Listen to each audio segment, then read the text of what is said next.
What's going on, everybody? So today we're going to be taking a look at this BLACK+DECKER microwave. I'm going to be telling you some things that I like about it a lot. And so let's go ahead and put it over here. So the first biggest thing is the fact that you don't really have a reason to touch the face of it. You just got a button right here that you actually go and hit, and it flies open for you just like that. You got a ton of space in here to actually go and use it. And then we got a few different things where we can actually hit time cook.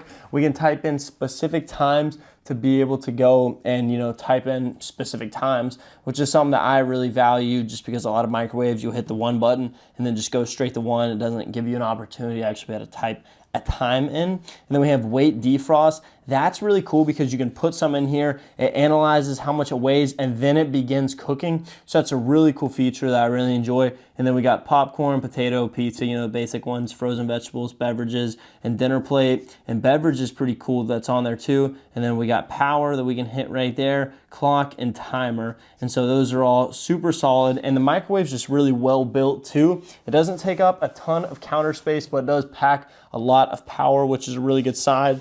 So yeah, I mean, I'm a really big fan of this BLACK+DECKER microwave. I would definitely highly recommend it. What's going on, everybody? So today we're gonna be taking a look at this BLACK+DECKER microwave, and I'm also gonna be putting some butter inside of it while I'm telling you some cool features about it. But first, let's go ahead and chop this butter and put it in there. And we're actually gonna see how good of a job it does to melt it within 30 seconds. So it's kind of like the time frame that I like to see how far it can get in 30 seconds.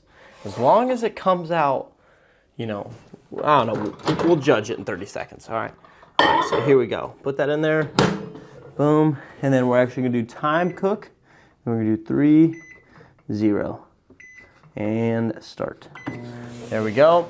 So we're gonna see that go ahead and cook, and then let me tell you some cool things about it. So the first coolest thing is that you can actually go in here and do a weight defrost. That's a really cool feature that this microwave actually has. And then it's just really nice and compact, and you don't have to worry about it not being powerful enough, as you're about to see with that butter. You have a ton of cool presets on here, and then it even has a timer and everything else, and it can display the time, so that's super nice. And then I really just enjoy using this button. It really keeps fingerprints and stuff down. And so look at that, our butter is almost completely melted right there, which is absolutely insane, just showing kind of how powerful this microwave actually is. Super cool. So yeah, I mean, even though it fits the counter really well, like I said, you're not really losing the amount of power this microwave has, which is something that I really appreciate about it. And so overall, I would definitely highly recommend this microwave right here. I'm a huge fan of it.